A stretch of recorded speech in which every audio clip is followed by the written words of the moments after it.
Good morning and welcome to NTD. Good morning. Here are today's top stories. Jeffrey Epstein related court documents and evidence unsealed, with Prince Andrew and former President Bill Clinton back in the headlines. More on the first unredacted release. With the first contest of the 2024 primary just weeks away, former President Trump asked the Supreme Court to step in regarding Colorado's ballot. A defendant attacks a Nevada judge in court during sentencing. We have the footage and the details of what happened. A Texas showdown over illegal immigration. Do states have the power to arrest and deport offenders? The Biden administration says no, and Speaker Mike Johnson has strong words at the southern border. Explosions in Iran, dozens dead, hundreds wounded near general's grave. No one has claimed responsibility. Will this complicate tensions in the region? A former intel agent reacts. Tears of joy as captured Russian and Ukrainian troops return home. What we know about the latest exchange of prisoners of war. And we take a look back in time to the 2014 Consumer Electronics Show to see what gadgets and tech accessories were all the latest craze.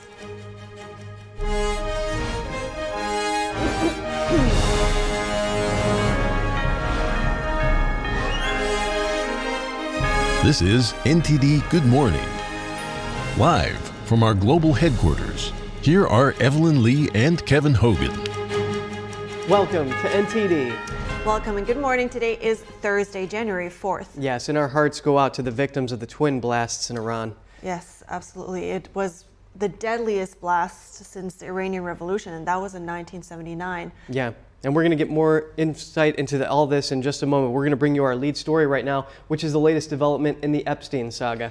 That's right. Accused sex trafficker Jeffrey Epstein is back in the news as hundreds of pages of unsealed documents from a lawsuit go public. This is the first set of documents to be unsealed under a December 18th court order, with more expected in the coming weeks. And just to be clear, being on the list does not indicate wrongdoing or lawbreaking. The list also includes alleged victims. NTD's Jeremy Sandberg reports. Prince Andrew, former President Bill Clinton, and previously unknown individuals are named in the records released Wednesday in a case involving Ghislaine Maxwell, a close friend of late financier and sex offender Jeffrey Epstein. Prosecutors in New York indicted Maxwell on sex trafficking charges involving multiple victims. She was convicted in 2021. The list stems from a 2015 defamation lawsuit filed against Maxwell by Virginia Giuffre, who accused Maxwell of abuse. The first batch includes around 40 unsealed court filings, featuring sealed depositions, emails, and other evidence. Appearing in these court documents doesn't necessarily imply wrongdoing, as Epstein circulated within some high-powered circles. But Giuffre alleged in her deposition that Maxwell directed her to have sexual contact with people, including former New Mexico Governor Bill Richardson, tech guru Marvin Minsky, French modeling scout Jean-Luc Brunel, and American investor Glenn Dubin. Prince Andrew was identified in the unsealed deposition of Johanna Schoberg, an already known alleged victim. Ms. Schoberg claimed during a deposition that Prince Andrew touched her breast while she was sitting in his lap for a photo. A court document filed by Giuffre's attorneys Tuesday says Andrew and Giuffre previously reached an out-of-court settlement in her sexual abuse lawsuit against him. Andrew has denied the allegations. The name of former President Bill Clinton, who is already known to be linked to Epstein, was featured in an email from Epstein to Maxwell in 2015. According to the unsealed filing, Epstein sent an email about Giuffre's lawsuit, suggesting offering a reward to Giuffre's friends and family that were willing to, quote, help prove her allegations are false. Clinton has not been accused of any crimes or wrongdoing related to Epstein. According to an unsealed filing, Giuffre tried to have Clinton deposed, but was denied by a federal judge. Giuffre made no accusations against Clinton, but her counsel considered him a key person who could disprove Maxwell's claims because of his close relationship with Maxwell and Epstein. Wednesday's court order states that more records will be disclosed on a rolling basis until completed. Court filings say 157 previously redacted names of those who knew and spent time with Epstein are expected to be disclosed. That includes alleged victims, prominent figures in the business and political worlds, employees, former associates, and journalists who investigated. The judge said a handful of names should remain redacted because they would identify people who were sexually abused. Giuffre's lawyer, Sigrid McCauley, reacted to the release, calling it a step further in the important goal of shutting down sex trafficking rings and holding more to account. But McCauley says there's still questions left unanswered about who enabled Epstein. She stated the public deserves to know how Epstein operated his vast, global sex trafficking enterprise and got away with it for decades. Maxwell is currently serving a 20-year prison sentence for helping Epstein sexually abuse minor girls for at least a decade. She is appealing her conviction. More documents are expected in the next few days. Jeremy Sandberg, NTD News. In politics, former President Trump is asking the U.S. Supreme Court to overturn the Colorado ruling, disqualifying him from the state's 2024 primary ballot. Trump's attorneys argue that eligibility should be determined by Congress and not the states. Trump's lawyers also wrote that the Colorado State Supreme Court made an error when it ruled that an insurrection took place at the U.S. Capitol or that Trump engaged in it. Colorado's High Court ruled Trump ineligible last month. That was due to an interpretation of the 14th Amendment's insurrection clause. The state's Republican Party has also filed its own appeal. The Colorado ruling is on hold while appeals play out. The state's primary is set for Super Tuesday on March 5th. If justices do take up the case and conclude Trump is ineligible for public office, then any votes cast for him wouldn't count. And now for some analysis on efforts to remove Trump from the ballot in Virginia and, if time permits, other states, we're joined by Paul Kamenar, the lead counsel at the National Legal and Policy Center. Good morning to you, Paul. Yeah, good morning. Thank you for having me. Yeah, so activists had their time in Virginia there, and they were trying to remove Trump from the ballot, and then it was thrown out by a district judge, and now they've appealed to the Richmond Circuit Court. How are they going to be able to show that they were personally harmed if Trump were to be on the ballot? Yeah, there's about 20 or 30 of these cases floating around the country, and as you noted, there are two that are before the Supreme Court, or will soon be, the one in Colorado, the one in Maine. This one was rejected by the federal court in Alexandria, Virginia, the other day because the court ruled they lacked standing to bring the suit. So they now filed in a local Richmond Circuit Court, a state court, and they're basically repeating the same allegations that Trump engaged in insurrection. I don't think that case is going anywhere. These are just a couple activists. They're really not lawyers. They kind of screwed up their papers the first time in the federal court. So I think this case will also be rejected by the Richmond Circuit Court as well. Right. One would wonder if there's any reason why Judge Brinkema's ruling would be any different from what the Richmond Superior Court or the Richmond Circuit Court would actually do here anyway. Yeah, that's true. There may be some difference in the federal court. There may be a higher standard of showing injury. Plus, procedurally, these cases generally go through state court, like it did in Colorado, in Maine, and other courts, because that's the state courts basically have jurisdiction over the election procedures. So they may have a little better chance in the Richmond Circuit Court, but I think this is going to be rejected as well. Right, and it's interesting, and if there is any progress there, wouldn't you say that the Supreme Court is ultimately going to have to step in and make a ruling for all of these cases? Well, absolutely, and as you said, the case is now before the Supreme Court. Both the Republican Party from Colorado and Trump himself yesterday filed a petition for writ of certiorari asking the Supreme Court to review the Colorado case. And the Supreme Court will decide soon whether they're going to take it. I think we'll get a ruling on that in the next week or two. And then they will have briefing and oral argument, I would say, in another 4 or 5 weeks. And their ruling will basically set the standard for all these cases rather than keep a patchwork quilt of different courts ruling on different ways on this important issue. Right, and Paul, I have the filing that Trump's team sent to the Supreme Court right here, and it just shows that the people of the United States should be the ones who elect their representative to serve them, and that is probably going to be some pretty firm legal grounds for them to bring forth this case, in addition to their argument that Trump did not engage in an insurrection, would you say? Well, yeah, and the other legal issues are whether or not the 14th Amendment even applies to Trump and the president. They're arguing that nowhere in that provision of the Constitution is the president mentioned. They mentioned members of Congress, they mentioned president-electors and vice president-electors and other military and civil officers, but they didn't mention the president. So that's a good argument that they have. Also, another strong argument is that this provision is not self-executing, meaning you can't just have various courts decide on their own whether or not Trump engaged in insurrection, that you need Congress to basically enact a law that explains what constitutes insurrection and rebellion. And that's a stronger argument, and I think that's probably one that the court will rule on. I don't think the court will want to get into whether or not he engaged in insurrection. That's too factually involved, and the Supreme Court will rather rule on questions of law. Right, and Paul, yeah, they're basically saying that the states are taking away power from Congress when it's their authority to enforce this. So Paul Kamenar, lead counsel at the National Legal and Policy Center, thank you for coming on. Thank you for having me. Robert F. Kennedy Jr.'s bid for the White House got a boost yesterday. The independent candidate will be on Utah's presidential ballot in the 2024 campaign. Kennedy is trying to get his name on ballots nationwide, and Utah is the first state to take that step. He says he's optimistic about his White House bid, citing last month's Quinnipiac University poll. It showed Kennedy getting 22% support in a hypothetical race between him, President Biden, and former President Trump. Kennedy also criticized Colorado and Maine's decisions to take Trump off their respective ballots. A major speech coming up as President Biden's seeking to draw a contrast with former President Trump. That's as polls show Biden trailing Trump in key battleground states. NTD's White House correspondent Iris Tao reports.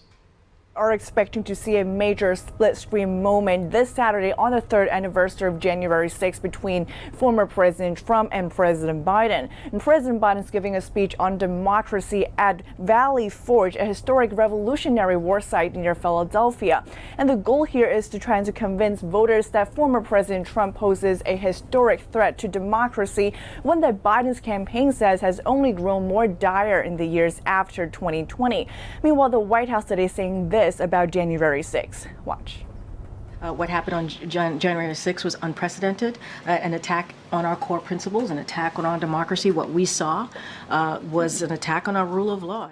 And the White House tells us that President Biden also had lunch with a group of historians and scholars about, quote, the ongoing threats to democracy and democratic institutions here in America and around the world. So we are really seeing President Biden's campaign here trying to jumpstart this year's campaign events with the theme about a fight for democracy and Biden versus Trump as we're getting closer and closer to a potential rematch between the two. President Trump is holding two campaign events in Iowa this Saturday, of course, as the Iowa caucus is just about a week away. And let's not forget that Trump just weeks ago has also called President Biden a threat to democracy, accusing him of launching politically motivated persecution against Trump himself. So it does remain to be seen how the two leading candidates in the 2024 race will target and potentially respond to each other in their addresses this Saturday. Back to you. Next, a bomb threat empties Capitol buildings in multiple states. Hear how the offender was able to target so many states at the same time. A video shows the moment a Nevada judge was attacked in court by a defendant during sentencing. We have the details. Federal power versus state power, a constitutional showdown in Texas over an illegal immigration law. Find out why the Department of Justice wants to stop Texas after the break.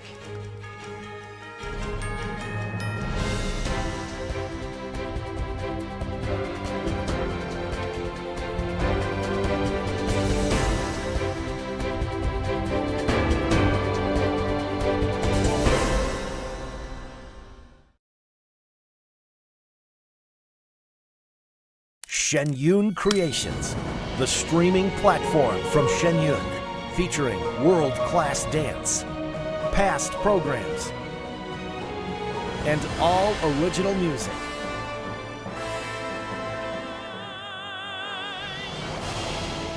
Masterclasses, behind the scenes, comedy, and more. Explore ShenYunCreations.com.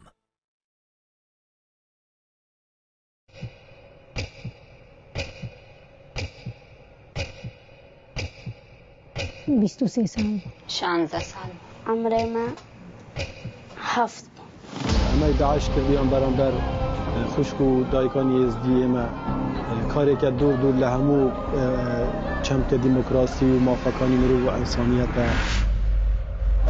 او بارودوخی که است های به تایبت لعراق و سوریه بشه که دگرت و با و حالانه که اداره اوباما کرد مریم بو او هفت روز من بو و داعش از کرد تامبوم كرا قوتينيز قريا بما متشكر بحر في ذا نبو باوان رحم نبو قدامنا سؤالان والخادران نزل باوان وفستم بس نا وانا قوبس ناش بجوش باش.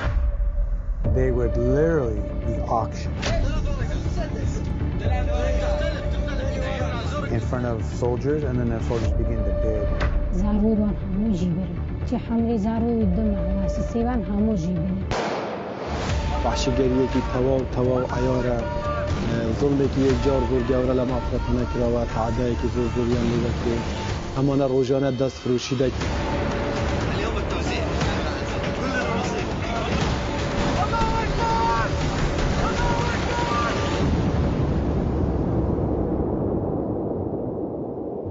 Imagine being a child, you know, having a child mentality, and these evil people come and wheel you away from the only safety you've ever known.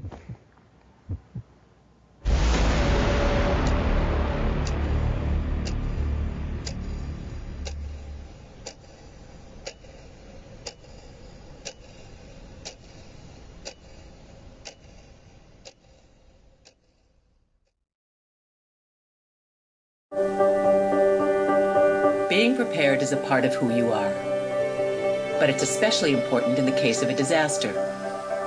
Be informed about possible emergencies in your area. Make a plan that covers where you go in an emergency. Build a kit with the things you need to survive. There's no one more capable of planning for your situation than you. Start your plan today. Go to ready.gov/myplan.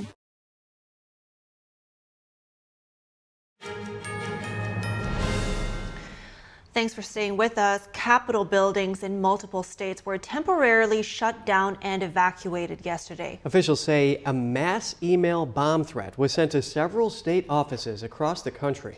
The sender claimed to have placed explosives inside, quote, your state capital. Although no specific state was mentioned in the email, it's not clear if other email threats were sent. The threat affected Capitol proceedings in Kentucky, Mississippi, Georgia, Connecticut, Michigan, and Minnesota. No states have reported finding any threatening items in those buildings. The FBI issued a statement saying they were aware of the incidents, adding that it takes hoax threats very seriously because it puts innocent people at risk. The government agency said they have no information to indicate a specific and credible threat. An attack on a Nevada judge caught on camera. It happened yesterday morning in a Las Vegas courtroom. We want to warn you the following video contains scenes that may disturb some viewers. I just can't with that history. In accordance with the laws of the state of Nevada, this court...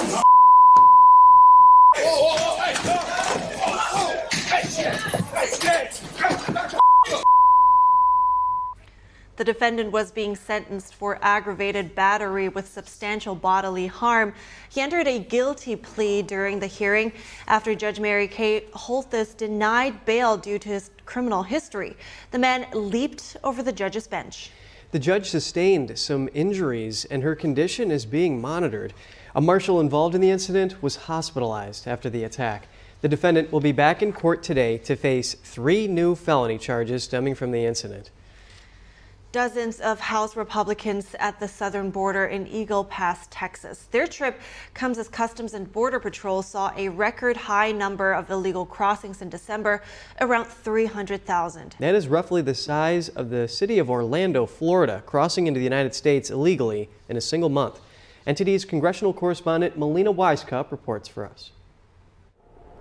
House Republicans have made several trips to the southern border, but this is the first time that Mike Johnson is leading a delegation as the speaker, and it comes at a time when pressure is high, as right now the Senate is working on a deal with the White House. They're trying to find common ground solutions over immigration and border policy, how to change those policies to fix the immigration issue. But House Republicans, they have their own list of demands, much of which includes returning to Trump-era border policies, such as the Remain in Mexico policy. This delegation was made up of around 64 Republican lawmakers from 26 states, the Republican speaker says, and they met with Border Patrol agents, they met with local residents, they viewed processing centers, all to get a grip of the current situation at the border. Here's what those Republicans had to say about the urgency of the issue, arguing why their demands deserve to be met. When President Trump entered the Oval Office, he put in the Remain in Mexico policy, he ended the catch and release policy, he did the fundamental common sense things that stem the flow. It was down to a tiny fraction of what it is right now.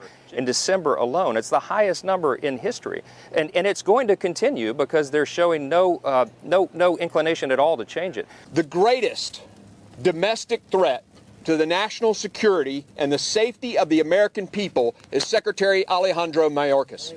And that last person you just heard from was Congressman Mark Green. He's the chairman on the Homeland Security Committee here. He says that next week his committee will officially begin those impeachment proceedings against DHS Secretary Alejandro Mayorkas, arguing that he has failed to uphold his duty to secure the border. But the DHS Secretary has pushed back, saying he simply doesn't have the money or the resources to 100% carry out his job effectively, saying that the ball is now in Congress's court. Take a look at what he had to say. We need additional personnel to advance our security at the border. We need technology to advance our fight against fentanyl. We need additional asylum officers to really accelerate the asylum adjudication process. But Republicans argue that if Congress does give the DHS more money, that money will only be used to process more illegal immigrants and release them into the country, rather than use the money to try to stem the flow of illegal immigration to begin with. Reporting from Capitol Hill, Melina Weiskup, NTD News. Texas and the federal government locking horns over illegal immigration. The Justice Department on Wednesday filed a lawsuit against the Lone Star State over a law it enacted last month. NTD's Daniel Monahan has more on that and other updates from the southern border. The Texas immigration law known as Senate Bill 4 makes it a state crime to illegally enter or re-enter Texas from a foreign country. It gives state officials broad powers to arrest, prosecute, and deport those who do so. The Texas legislature passed the measure in November. Governor Greg Abbott signed it into law in December. The Texas governor reacted to the lawsuit on X, saying, "Biden sued me today because I signed a law making it illegal for an illegal immigrant to enter or attempt to enter Texas directly from a foreign nation. I like my chances." Abbott also discussed the court case on Fox News. Texas is the only government in the United States of America that's stepping up, trying to stop illegal immigration by building our own border wall. The Justice Department says the law is unconstitutional, calling it a violation of the Supremacy Clause, which says that federal laws usually supersede state laws. The strong waves of illegal immigration led to the closure of several border crossings last month. The government will now reopen 4 U.S.-Mexico border crossings on Thursday. Border authorities say that surge has receded somewhat and freed up personnel. But some caution that migrant crossings have historically dropped between Christmas and New Year's Day. The U.S. will resume operations at an international bridge in Eagle Pass, Texas, 2 crossings in Arizona, and another near San Diego, California. The House passed a sweeping immigration and border security bill last year known as H.R. 2 that was opposed by Democrats. But several senators say the bill won't pass the Senate. Republican Senator James Lankford on the bill. It's got a lot of great ideas and a lot of good pieces in it. I can get a Democratic Senate to be able to agree with that at all. My understanding is that H.R. 2 doesn't have Democratic votes in the House or in the Senate. But independent Senator Kirsten Sinema is more optimistic about passing a bipartisan border security bill. Sinema said on Wednesday that Senate negotiators were closing in on a deal which could couple southern border security with new emergency aid for Ukraine and Israel. Daniel Monahan, NTD News. Just ahead, explosions in Iran, dozens dead, hundreds wounded near a general's grave, no one claiming responsibility. Who's to blame? Will this complicate tensions in the region? A former intel agent reacts. Secretary of State Antony Blinken is heading to the Middle East. Find out where he's stopping and what objectives he has for his visit.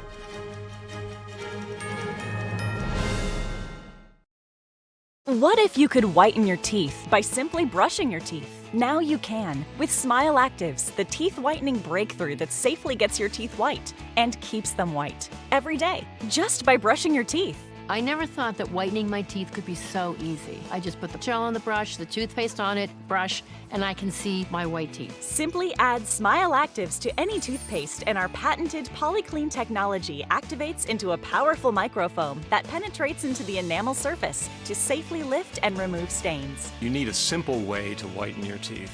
Without strips, without trays, without going to the dentist. And it was about time that a product was developed that you would be able to do that with just brushing. And now, Smile Actives is even better with new Pro Whitening Gel with 33% greater whitening power, clinically shown to whiten teeth faster, up to 8 shades. 100% of users saw whiter teeth.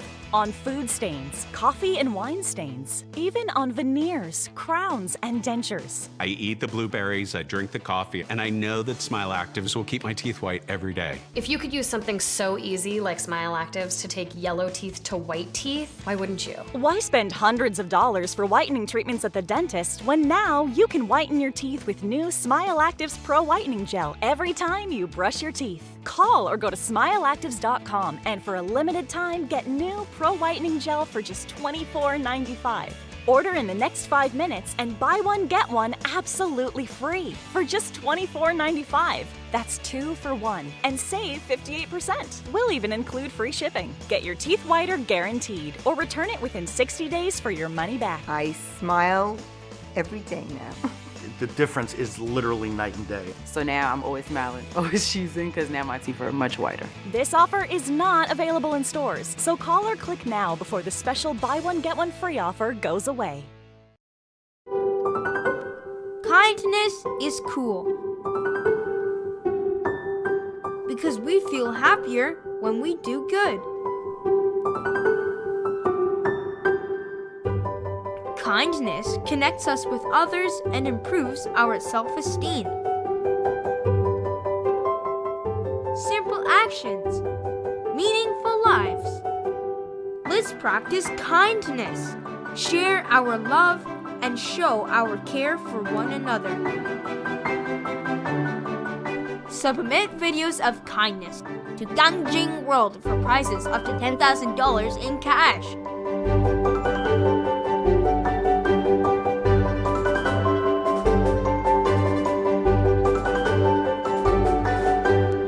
For more information, visit gangjingworld.com.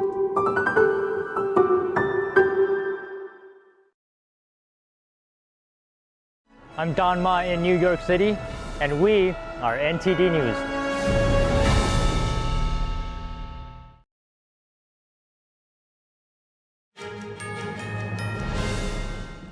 Good to have you back. Iran says at least 84 people were killed yesterday in 2 explosions southeast of Tehran. That was at a ceremony for slain terrorist Qasem Soleimani. Iranian officials say the explosions hit just minutes apart in the city of Kerman. No one immediately claimed responsibility for the attack.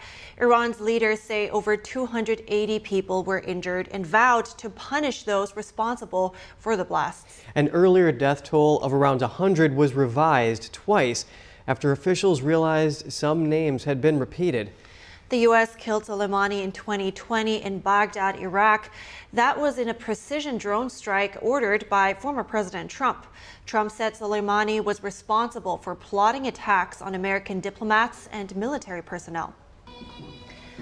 The White House has weighed in on the 2 deadly explosions in Iran yesterday. We have no indication at this time at all that Israel was involved in any way whatsoever. But we don't have any more detail in terms of how it happened or who might be responsible for it. And for analysis on the possible culprit and motivation behind the deadly blasts in Iran, we hear from Avi Malamed, a former Israeli intelligence official and founder of InsideTheMiddleEast.com.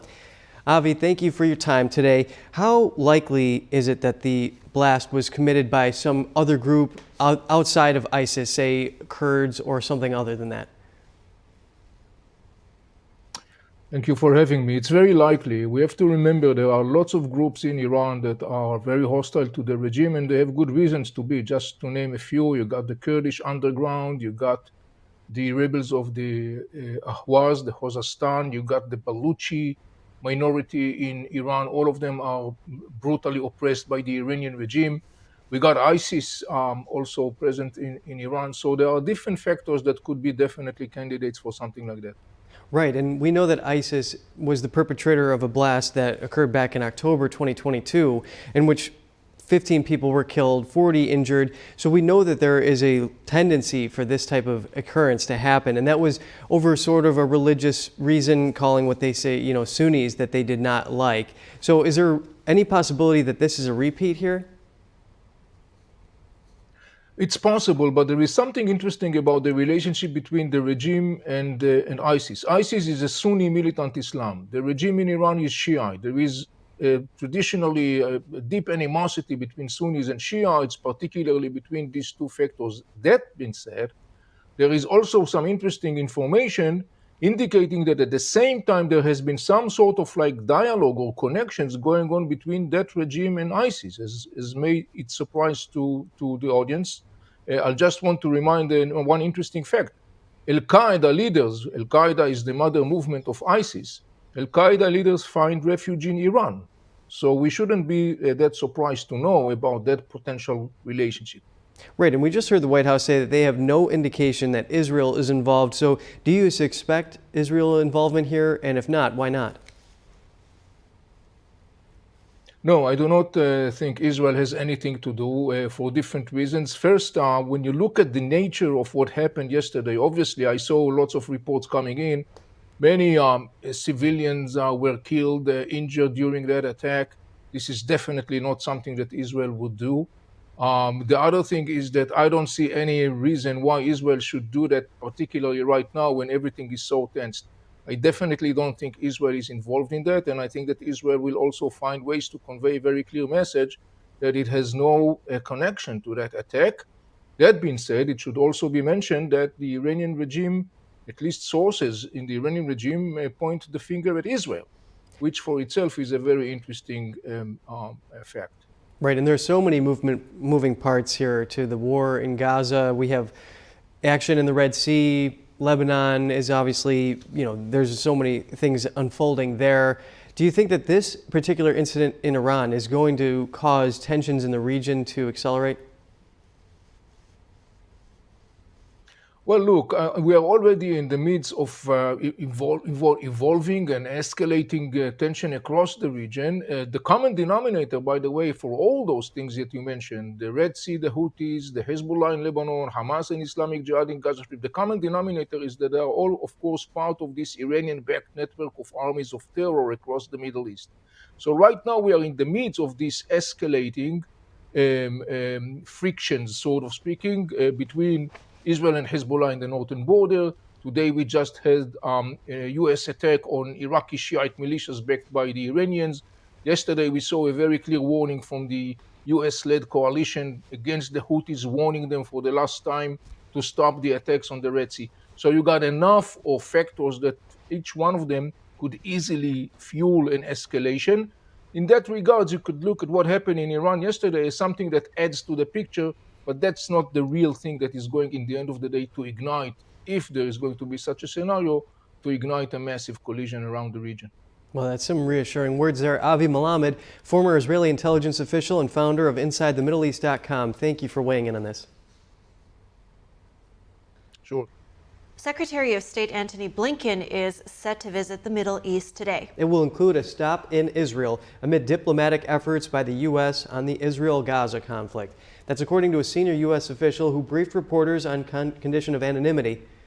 The official further stated U.S. diplomatic envoy Amos Hochstein will also travel to Israel to work to soothe tensions between Israel and Hezbollah.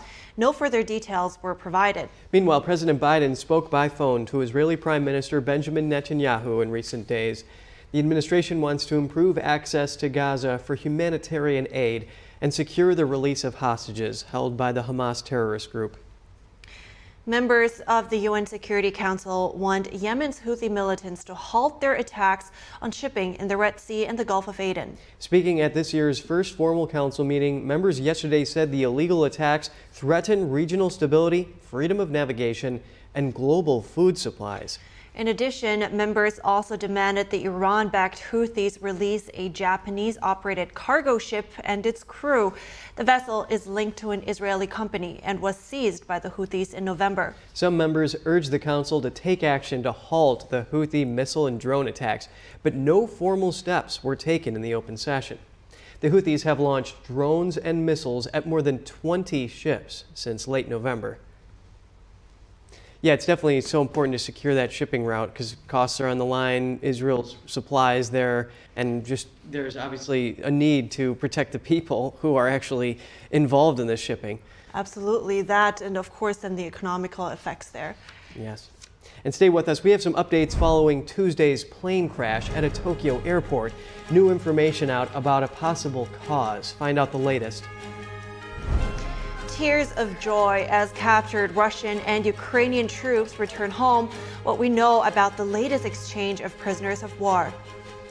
And we take a look back in time to the 2014 Consumer Electronics Show to see what gadgets and tech accessories were all the latest craze. So stay around.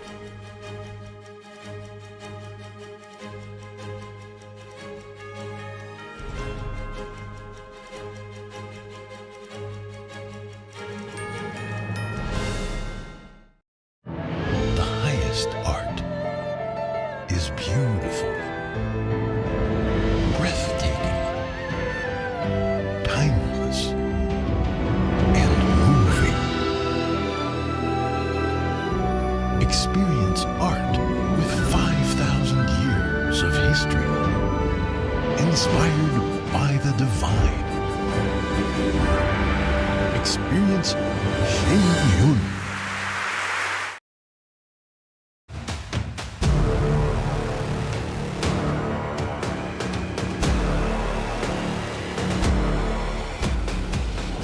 Organize your freezer. Now keep your freezer fresh and long-lasting. Smart Freezer Container. Thanks Soyun. The magic of the freezer. Make efficient use of freezer space. Keep the freezer cleaner and more tidy. Easy to store modular system. Resistant from -22 degrees to 212 degrees. For family safety, BPA-free and LDPE material. Different sizes for different applications, depending on the size and use. Use it smartly. Efficient space utilization for cold air circulation. Neatly organized with minimal empty space.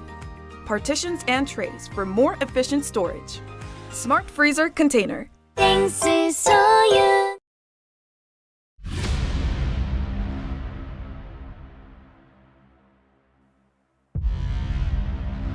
What was the process of actually putting this all together? Many hours of finding the right camera angles and watching it. The first trouble started just after 1 o'clock. 45 pages, here it is right here. Donald Trump has been indicted. Somber day for the country. This all happened before President Trump's speech was over. The founder of the Oath Keepers militia group is headed to prison for more than 18 years. His lawyers didn't have this video. The video we're watching right now, his own lawyers did not have. There was a big question of what did the people do who actually did enter the building. This is where we picked it up with the security footage that is new. At this point, the story dramatically changes. The New Jersey man who assaulted a Capitol police officer on January 6th has been sentenced. So this was withheld. This was not shown to the defense. That could be considered exculpatory evidence. This doesn't seem like what a lot of the media is showing. It's going to change narratives no matter what your political perspective is.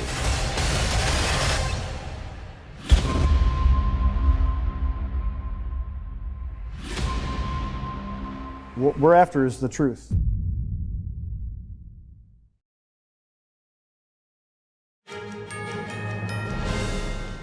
Welcome back. The deadly crash in Japan between a passenger jet and a Coast Guard turboprop likely came down to human error. That's according to a former Japan Airlines pilot and aviation expert. Japanese authorities said yesterday the passenger jet was given permission to land, but the smaller plane had not been cleared for takeoff. Investigations into the incident are in their early stages. There remains uncertainty over events surrounding the crash, including how the two aircraft ended up on the same runway. According to experts, airplane accidents usually come down to failure of multiple safety guardrails. Authorities have since released transcripts of traffic control instructions. These appear to show the Japan Airlines jet had been given permission to land, while the Coast Guard aircraft was told to taxi to a holding point near the runway. Aviation officials say there was no indication the Coast Guard aircraft was granted permission to take off. Over to the war between Russia and Ukraine, tears of joy as the two countries exchange hundreds of prisoners of war. Ukraine said 230 prisoners of war, including 6 civilians, returned home yesterday. Russia said nearly 250 of its troops were freed. This was the biggest single release of captives since the war began almost 2 years ago. The United Arab Emirates helped mediate the deal. Russia and Ukraine had multiple prisoner swaps in 2022, but they slowed down in 2023. The last prisoner swap was in August of 2023. Among the Ukrainian troops released today were some of those who fought in milestone battles for Snake Island and the city of Mariupol in 2022. Ukrainian President Volodymyr Zelensky shared photos of the freed troops saying, "We remember each and every one of our people." Russia offered no other details of the exchange. And now let's head into the world of technology. The Consumer Electronics Show, one of the world's largest tech events, is set to get underway next week in Las Vegas. Top trends at this year's exhibition will be artificial intelligence, alternative foods, and health technology. With the start of the new year, we take a look at what has changed over the last decade. NTD's Cost M&S looks at the tech introduced back in 2014. 10 years ago, wearable technology was all the rage at CES. Attendees also got a very early glimpse of an autonomous vehicle. Whether it's 3D printing, Ultra HD, the safe way of driving a car with all these different ways of doing it, heading towards a driverless car, as well as all these sort of little components that are making up the products of the future. Dozens of different smartwatches were being showcased, some to make phone calls, others to monitor your health. As well as many fashionable accessories, like this handbag that doubled as a portable speaker. The event also featured all kinds of virtual and augmented reality goggles and glasses, including this combination headphone visor prototype. And of course, we saw the rise of curved televisions, many of which featuring the then new 4K technology, with 4 times the number of pixels. New car concepts, such as next-level navigation systems and vehicle diagnostics, were also introduced, with nearly every major auto manufacturer present at the exhibition.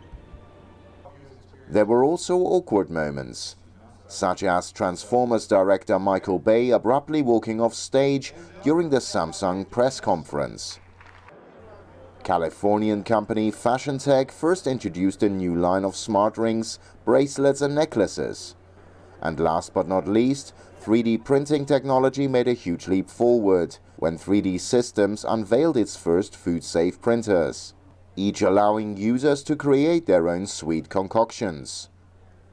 CES 2014 also featured many other gadgets, from state-of-the-art baby monitors to a karaoke machine that improves your singing. Much has changed in a decade, and visitors can look forward to more exciting upcoming accessories and gadgets. This year's exhibition opens on January 9th, following 2 days of media previews. Cost M&S, NTD News. A couple of things that we recognize, but just for a moment here, karaoke machines that improve your singing. Where's the fun in that? Well, it can come in handy if you need it. Yeah, and a lot can change in 10 years. I mean, those car models they showed are really cool. Now they got prototypes for flying cars and things like that. Yeah, oh yeah, we're gonna have something coming up for, on that end later on.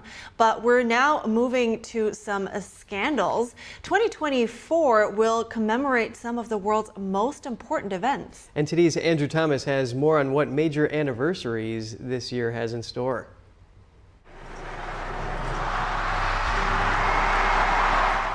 The new year has arrived, and that means a slew of upcoming anniversaries. 90 years ago on January 1st, 1934, Alcatraz Island in San Francisco Bay became a federal prison. Al Capone was among its most infamous inmates. 110 years ago on June 28, 1914, Archduke Franz Ferdinand was assassinated in Sarajevo. The killing set off a chain of events that spiraled into World War I. But the Great War wouldn't be the last worldwide conflict.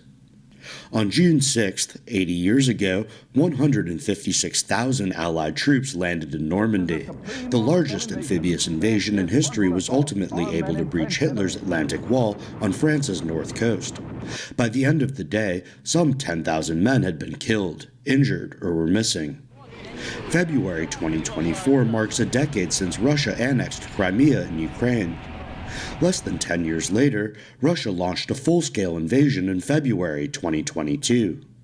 In sports, Muhammad Ali, known then as Cassius Clay, won the world heavyweight title 60 years ago in 1964, defeating the heavily favored Sonny Liston.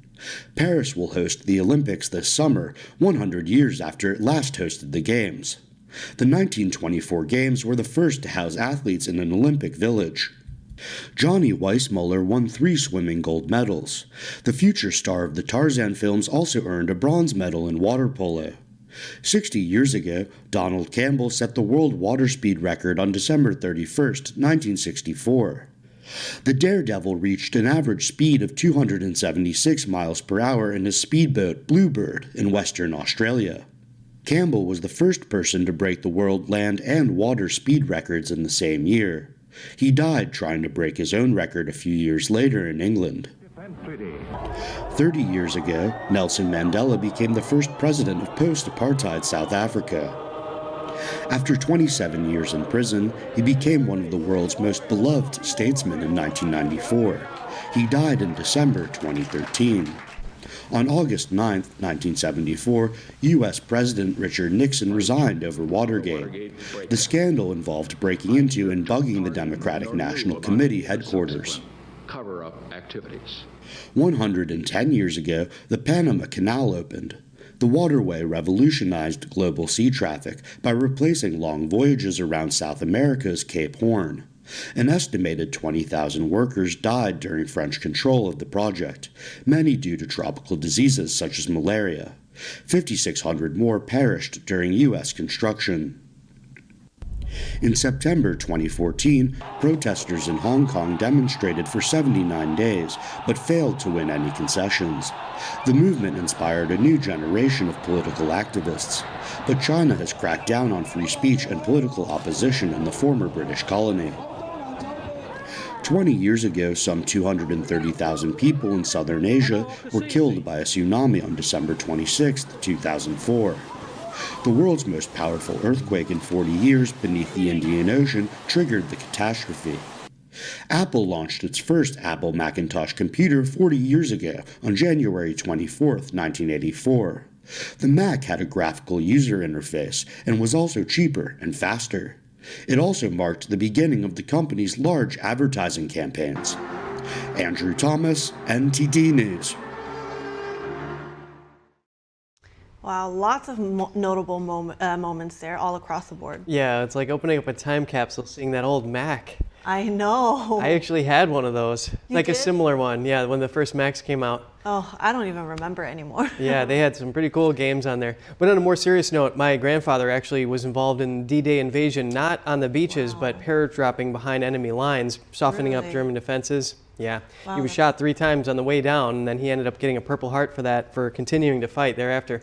And rightfully so. So great sacrifice he did there. And of course, D-Day being so significant, putting the Allies on a way to their victory. Yes.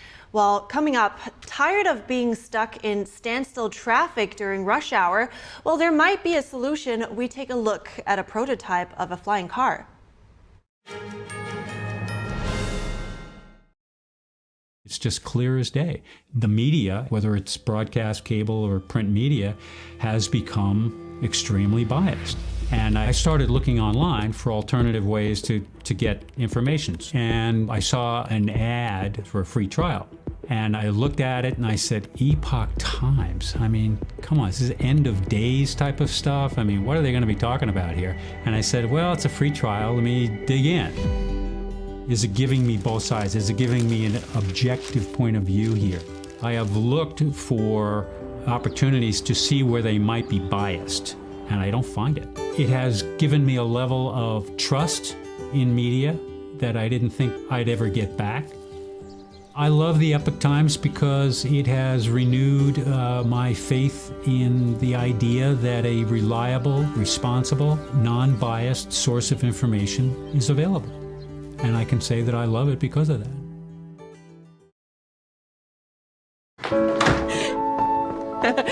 My baby's back from the West Coast. Here are those pictures that you asked for your school project? First day of school, cute as a button.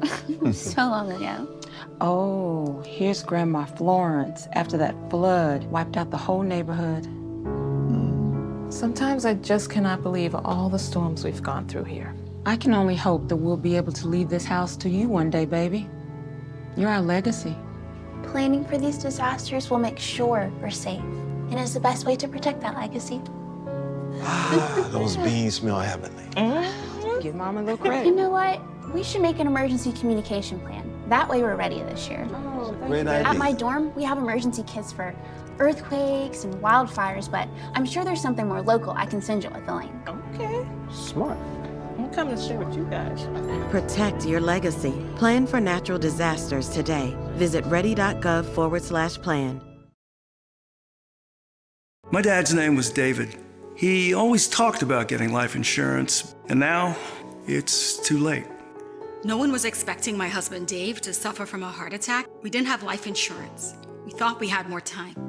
Don't be Dave, and don't wait until it's too late to get the life insurance coverage you need.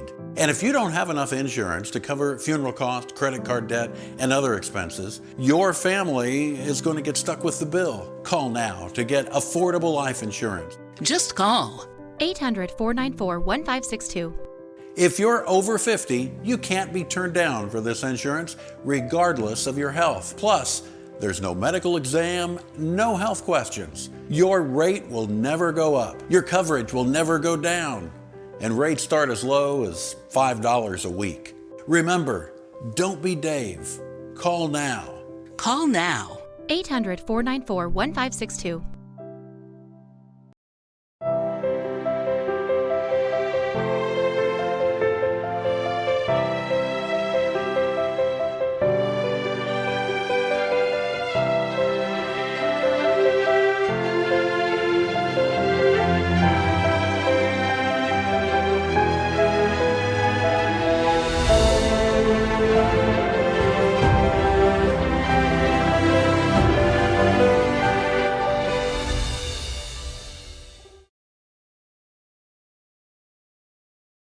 I am Stephanie Cox in New York City, and we are NTD News.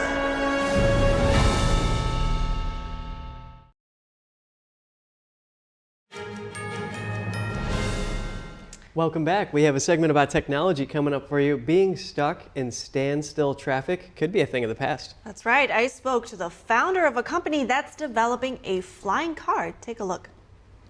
Joining me now to tell us more is Doron Merdinger. He is the founder and CEO of Dorani Aerospace.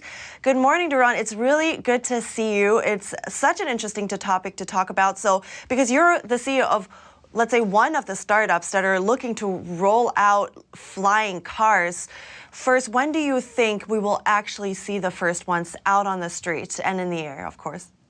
So our target is basically 2025. It's important to note that there are two main categories of flying cars as well. It's called eVTOL, electric vertical takeoff and landing.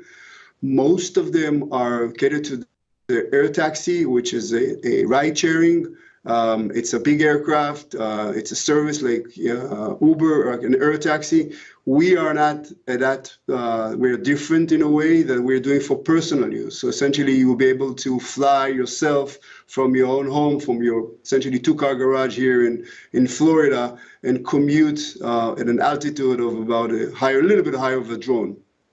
So that means when you say 2025, it means that the public, like I, could also just buy one of your flying car or vehicles, and then what else do I need to do to basically be allowed, or what kind of licenses do I need? Yeah, so until now we have close to 400 pre-order requests. People deposited $10,000, so essentially we sold the first year of production, 2025. The license at this point, it will be an LSA light sport aircraft license. Because this will be categorized as a powerlifter under the LSA, which is a category that always in existence. But you'll be able to upgrade your pilot license if you want to fly distances or at night or with instruments. So it's something that you can move upwards. So do we need to think about like infrastructure yet, or how traffic is going to be? Like, how is that going to look like? So it's a good question. The NASA and the FAA have been working with that for years. Drone Aerospace has been engaged both with the NASA and the FAA through also in a team called ASTM group. So we're advising how this thing will work. This is more down the road when there'll be more traffic in the sky. It will take many years to that, obviously, but there's already solutions in place. So they're thinking about, for example, until now you would fly an aircraft with a VFR, which is visual flying rules, or IFR, which is instrument flying rules. NASA have been working, and we're also working with them on DFR, digital flying rules. So essentially, every vehicle will have like some sort of a homing device that will give the signals where it is in the three-dimensional world. And also there's something called geofencing that's already been in place for drones today. Very easy to control. It's much easier to control a vehicle like that than other aircraft because the way they fly and all the mechanics and the intricacies that the regular aircraft had. Really, what we're doing is the brain here. It's called KEYS. Keep it smart, simple. The brain is in the design and development and understanding the parts to make it a more user-friendly and that safe machine. Reduce the pilot's error, basically. Will it be still a steering wheel, or what can people expect? Well, it's easier than a steering wheel. It's just a joystick, a very simple joystick, very intuitive. One joystick. There's no pedals, nothing moving forward, backwards, left, right. Pitch your own roll, all involved in one joystick. And if you don't know what to do, just drop your hands and it will maintain the location, much like a drone. So you see those drones today, every kid can fly. This will be even easier to control. Fascinating. I can't wait to see those. Thank you so much, Doron Merdinga. I appreciate your time today and for introducing the flying cars. Thank you for the opportunity. Something for the next generation, possibly, that they'll grow up with these flying cars and they'll get really good at them. Right? Yeah, that's possibly, but judging from the pictures, it looks like it's going to take up quite a few lanes. Yeah, well, and I hope they're easier to fly than drones. Those things can be pretty tricky when you get your hands on the joystick like that. Practice. Yeah, well, and there's a lot in the works here. They have to have the air traffic control network set up before they can actually get people on those air routes. And then the noise is another issue too, so they have to work all that out. Yeah, but think about it, especially in New York City, I see that having such great potential, especially because when I walk down the street, I think I've mentioned this before, but you see all these emergency responders just being stuck in traffic for so long. And you have somebody in the back that is fighting for their lives, so that could potentially help save a couple of lives. That's a great application. All right, we'll be back in just a minute to start the second part of our broadcast, so stick with us.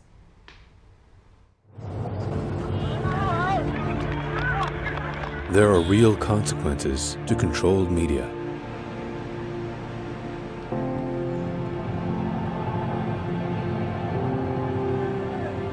And NTD's founders know them firsthand. Our freedom of thought is the price This is the lesson that guides us in everything we do. Yeah, so there's the tear gas there. We know the value of a free society. And we take seriously the responsibility to preserve it. We are NTD.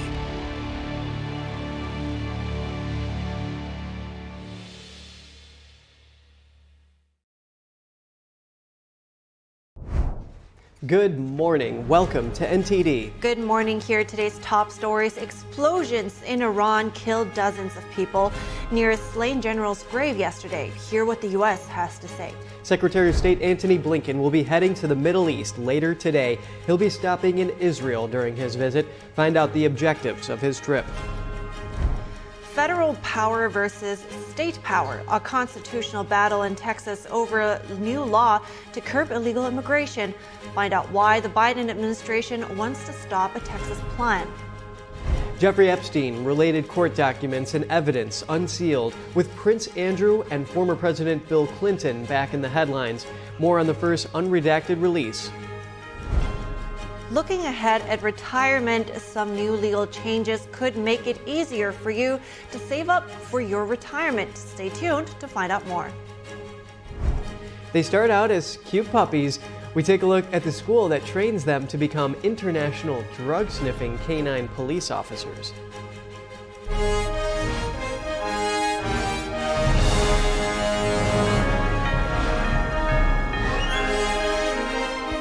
This is NTD Good Morning. Live from our global headquarters, here are Evelyn Lee and Kevin Hogan. Welcome to NTD. Welcome. Today is Thursday, January 4th. In today's top news, Iran says at least 84 people were killed yesterday in two explosions southeast of Tehran. That was at a ceremony for slain terrorist Qasem Soleimani. Iranian officials say the explosions hit just minutes apart in the city of Kerman. No one immediately claimed responsibility for the attack. Iran's leaders say over 280 people were injured and vowed to punish those responsible for the blasts. An earlier death toll of around 100 was revised twice after officials realized some names had been repeated. The U.S. killed Soleimani in 2020 in Baghdad, Iraq. That was in a precision drone strike ordered by former President Trump. Trump said Soleimani was responsible for plotting attacks on American diplomats and military personnel. The White House has weighed in on the two deadly explosions in Iran yesterday. We have no indication at this time at all that Israel was involved in any way whatsoever.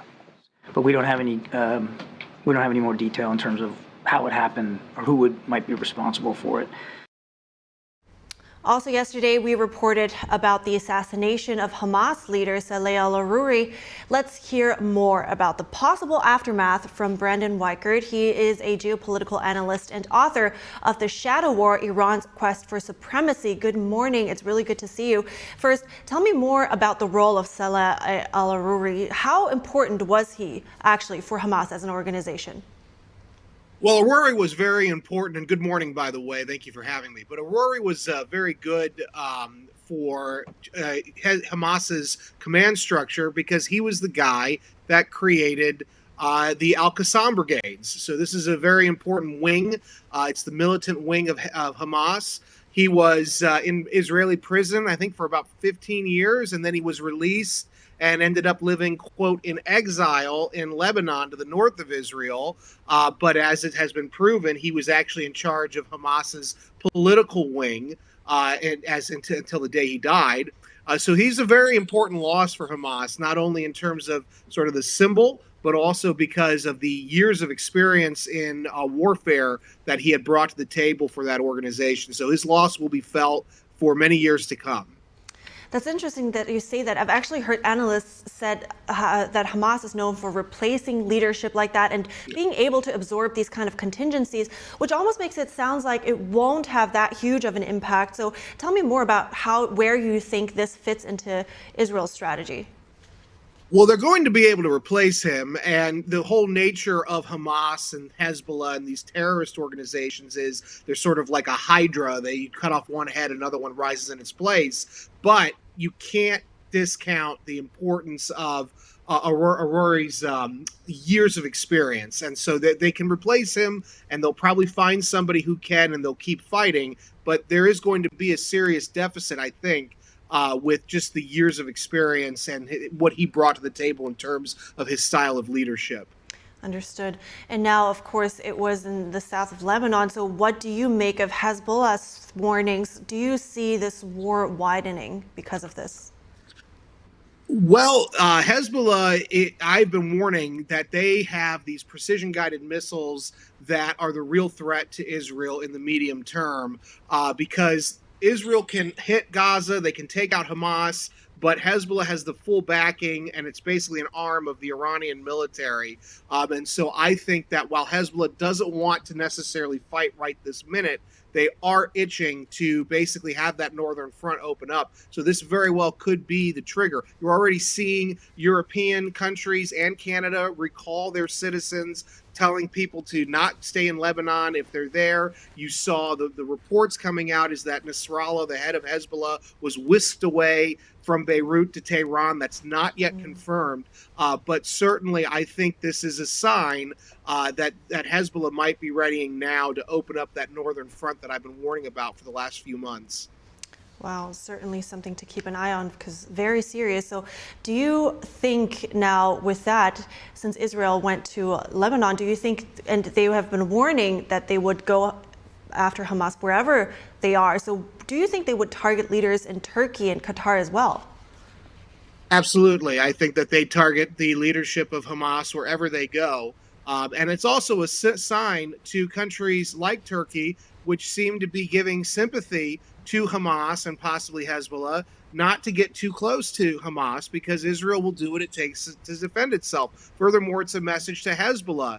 Do not think about starting a northern front, because the Israelis are saying, we will come after you too. And if you want to risk that, then try it, but see what happens next. So I think this is all communication through force, basically.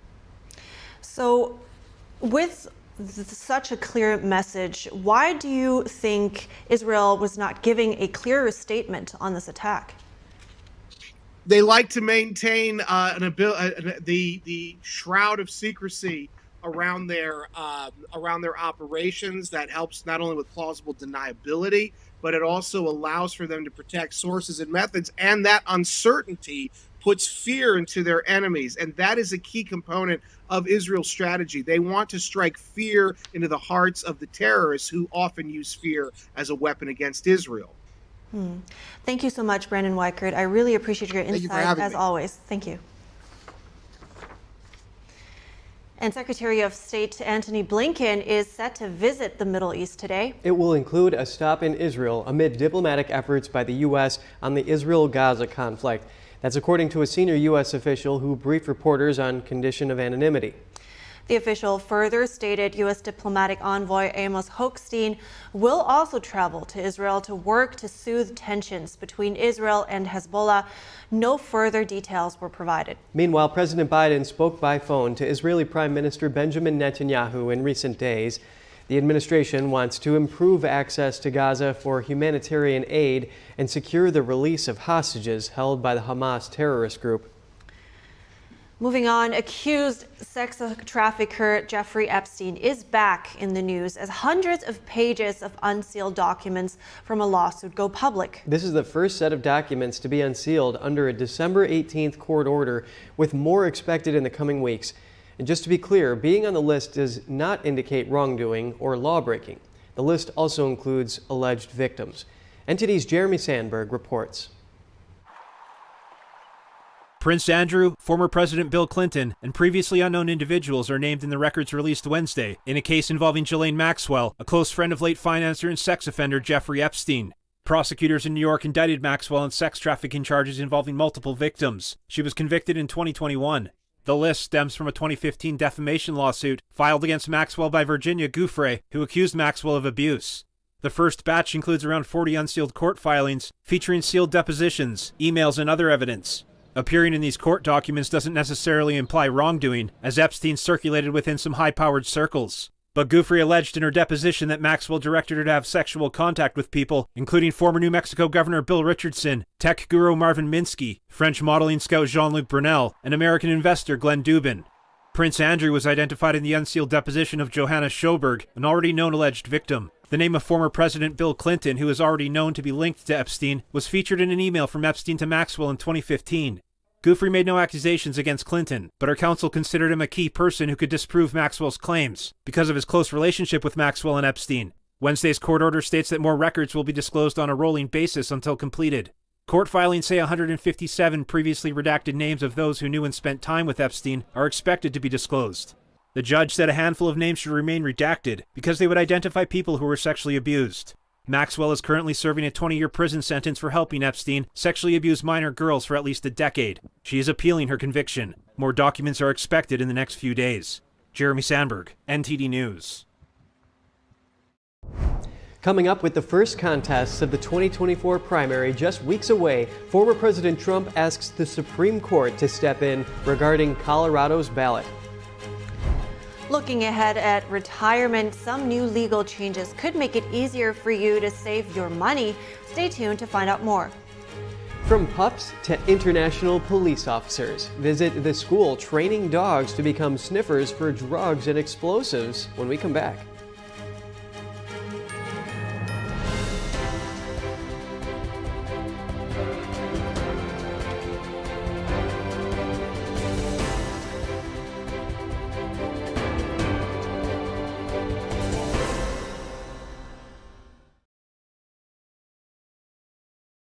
Shen Yun Creations, the streaming platform from Shen Yun, featuring world-class dance, past programs, and all original music.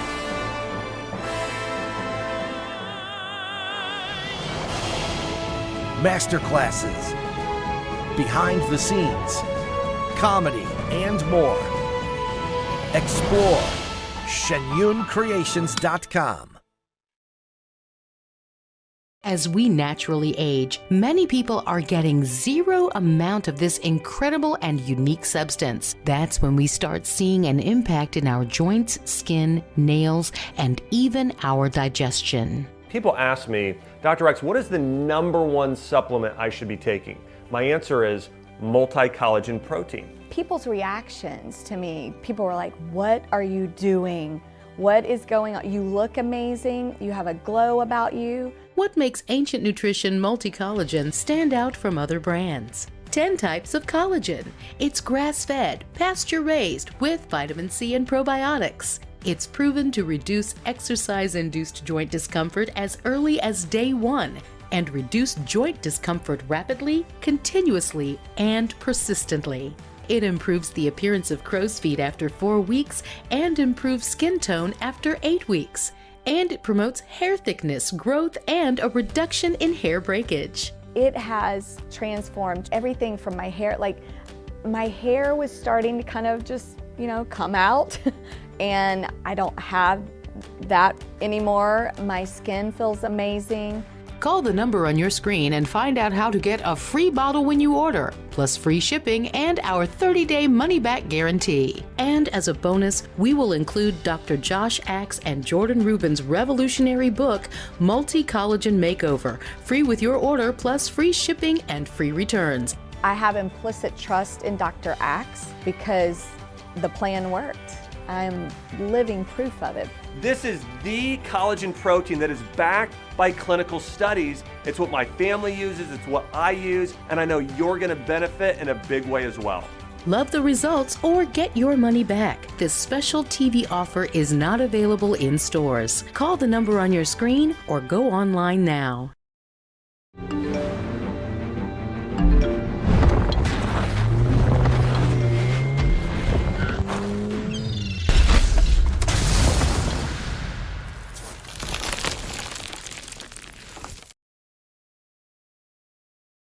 It's all good, baby. Is it really all good?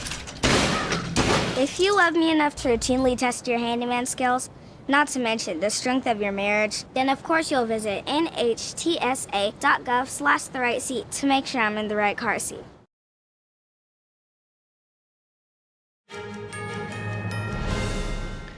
Welcome back. Former President Trump is asking the U.S. Supreme Court to overturn the Colorado ruling disqualifying him from the state's 2024 primary ballot. Trump's attorneys argue that eligibility should be determined by Congress and not the states. Trump's lawyers also wrote that the Colorado State Supreme Court made an error when it ruled that an insurrection took place at the U.S. Capitol or that Trump engaged in it. Colorado's High Court ruled Trump ineligible last month. That was due to an interpretation of the 14th Amendment's insurrection clause. The state's Republican Party has also filed its own appeal. The Colorado ruling is on hold while appeals play out. The state's primary is set for Super Tuesday on March 5th. If justices do take up the case and conclude Trump is ineligible for public office, then any votes cast for him wouldn't count. Texas and the federal government locking horns over illegal immigration. The Justice Department on Wednesday filed a lawsuit against the Lone Star State over a law it enacted last month. NTD's Daniel Monahan has more on that and other updates from the southern border. The Texas immigration law known as Senate Bill 4 makes it a state crime to illegally enter or re-enter Texas from a foreign country. It gives state officials broad powers to arrest, prosecute, and deport those who do so. The Texas legislature passed the measure in November. Governor Greg Abbott signed it into law in December. The Texas governor reacted to the lawsuit on X, saying, "Biden sued me today because I signed a law making it illegal for an illegal immigrant to enter or attempt to enter Texas directly from a foreign nation. I like my chances." Abbott also discussed the court case on Fox News. Texas is the only government in the United States of America that's stepping up, trying to stop illegal immigration by building our own border wall. The Justice Department says the law is unconstitutional, calling it a violation of the Supremacy Clause, which says that federal laws usually supersede state laws. The strong waves of illegal immigration led to the closure of several border crossings last month. The government will now reopen 4 U.S.-Mexico border crossings on Thursday. Border authorities say that surge has receded somewhat and freed up personnel. But some caution that migrant crossings have historically dropped between Christmas and New Year's Day. The U.S. will resume operations at an international bridge in Eagle Pass, Texas, 2 crossings in Arizona, and another near San Diego, California. The House passed a sweeping immigration and border security bill last year known as H.R. 2 that was opposed by Democrats. But several senators say the bill won't pass the Senate. Republican Senator James Lankford on the bill. It's got a lot of great ideas, a lot of good pieces in it.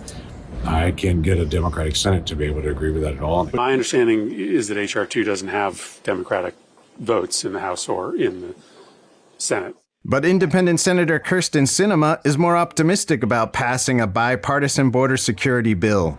Sinema said on Wednesday that Senate negotiators were closing in on a deal which could couple southern border security with new emergency aid for Ukraine and Israel. Daniel Monahan, NTD News. Is there a link between the current housing market and the rise in homelessness in America? I spoke to Jeffrey Tucker, a senior columnist at the Epoch Times, about the effects of an eviction moratorium that could be driving lower income individuals out of housing. Well, anybody who's studied this can identify a number of problems that extend beyond just not having a place to live, like mental problems. There's drug abuse issues. There's all sorts of pathologies that people are associated with. But the other thing that my article in Epoch, and I think I'm the only one who's actually made this connection. I really did try to connect it to the rental moratoriums of 2020 and 2021. What you had was the CDC of all people, Centers for Disease Control, announcing that if people didn't pay their rent, you couldn't kick them out. The Supreme Court struck that down and said this is ridiculous, unconstitutional, but it was too late. Already, landlords were severely traumatized by this, the inability to collect rents from their own tenants. And so they became very scrupulous about who was renting their apartments. So now you have a very different situation today than 5 years ago. Just getting a lease on an apartment is extremely difficult. You're going to have to pay 2 or 3 months rent, and you're going to have 3, 4, 5, 6 times the amount of income stream. Your typical landlord will get 50 applications for one unit. So of course they're only going to take the people that pass the best possible lease signers with the best possible credit ratings and financial history, because they don't want to get robbed again. How much of a role do you think this moratorium plays next to all the other reasons that we usually hear about? Well, it's impossible to say, but I would speculate, and just on intuition, that it accounts for the whole of the increase, actually, because we had drug problems, we had mental illness problems, we had the housing shortage. All that was true 5 years ago. So what made the difference in the last couple of years? And the rent moratoriums and the higher and higher standards for renting are a major factor here. Now, so what's interesting is that this is not affecting current renters. So if you've already got a lease and you re-sign the lease and you're paying your bills and everything's fine, then nobody cares, right? But it's just the new tenants that are under such a microscope all the time from landlords, and they're having a hard time even getting past the first thing. And you know this from talking to people who have moved to a new city, or students, when they're leaving college looking for a place to rent, and they find that they cannot get a contract. What do you think, what kind of solutions are needed here? It's going to be a long time before leaseholders and landlords decompress from this experience, because it was a massive attack on their rights, and it's scared. I mean, everybody in the country is scared. Every commercial enterprise in the country is scared of lockdowns, scared of these kind of impositions. So it's going to take a very long time to get over that. But one thing that we can do immediately is incentivize more development of lower income housing. And I don't mean forcing communities to build them, or telling developers, for every fancy place you have to build 3 lower income units. Those kind of systems just don't work, but just simply a deregulated system where we free up land use for other purposes and reduce regulations and incentivize investments. So thank you so much, Jeffrey Tucker, for your insights on this. I think that was very eye-opening. Thank you. Okay, thank you. It's a new year, and that means new chances to boost your yearly retirement savings. But for some, trying to save up can be harder when you also have to pay off student loans and are trying to build up some emergency savings. Here's some details on how the newest retirement laws can help you stretch those dollars. Is bolstering your retirement account one of your goals for 2024? Well, 4 new work benefits starting this year could help you. The first one aims to help those who are still paying student loan debt. The idea was to make it easier for those younger employees to be able to start their retirement savings journey by giving them credit for paying student loan payments and counting those student loan payments as essentially contributions, and they'll get a matching contribution for those student loan payments. 2 other provisions help with emergency savings. The vast majority of working Americans don't even have, a few $100s in cases of emergencies. The first is what's called a sidecar account that employees can contribute up to $2,500 as an emergency fund while still earning an employer match in their 401k. The second would allow employees to access up to $1,000 a year from their 401k without being hit with a penalty. If they just took money out of the plan without any special rule like this, it would be a 10% penalty.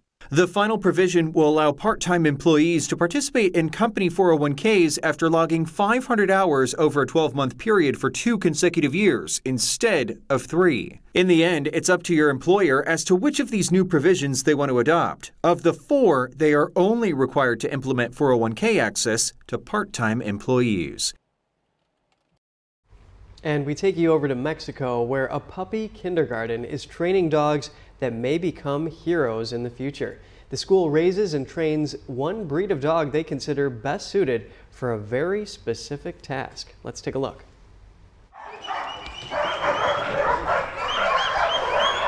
Outside of Mexico City, there's a kindergarten for puppies. They're being trained to become rescue dogs or to sniff for drugs or explosives. Mexico's Army and Air Force Training Center opened in 1998. In the past, they bred German Shepherds or Rottweilers for the work. Now, they only breed and train Belgian Malinois, about 300 per year. It's a very intelligent dog. It's a dog with a lot of hardiness, very resistant to diseases, and that really helps us a lot in terms of work. It's a dog that can work at different heights above sea level, both in high and low places. Even though the training resembles military boot camp, it's all fun and games for the puppies. We start playing with the puppy, and it gets to be drawn to an attractor. For us, an attractor can be a ball, a toy, or a rag, so the puppy is always going to go for the prey. Colonel Camacho says some dogs at the center have been trained to detect fentanyl, which is blamed for about 70,000 overdose deaths annually in the United States. And others become heroes in Mexico or around the world, like the German Shepherd Proteo, who is part of a rescue team sent to Turkey to search for earthquake survivors. Proteo died during the mission, and the school honors him with a statue on the base. The dogs maintain a close relationship with their handlers during their working careers in the military. It is the human-dog symbiosis, where the dog uses us to survive, but we also use the dog to do a job. So it's a coordinated work where we both get a benefit. Whether it's your family's pet or a trained military canine, there's a lot of truth to the saying, a dog is man's best friend. Well, with those dogs' efforts to track down and prevent fentanyl from getting in the United States and rescuing people, hopefully they get a nice retirement package. Hopefully, fingers crossed for them. But no, seriously, I've heard so much about them. They're highly intelligent and they can jump super high, I think up to 8 feet. There's a bunch of videos online, so they're super agile as well, really intelligent. Yes. And really fierce. They look fierce. Good at their job, that's for sure. They got those Yeah. powerful noses. That's right. All right, we are wrapping up our show right here, but we'll keep you updated with the latest information, of course. So stay tuned for our News Today broadcast. It's at 11 a.m. Eastern Time. Thank you for watching. I'm Evelyn Lee. And I'm Kevin Hogan.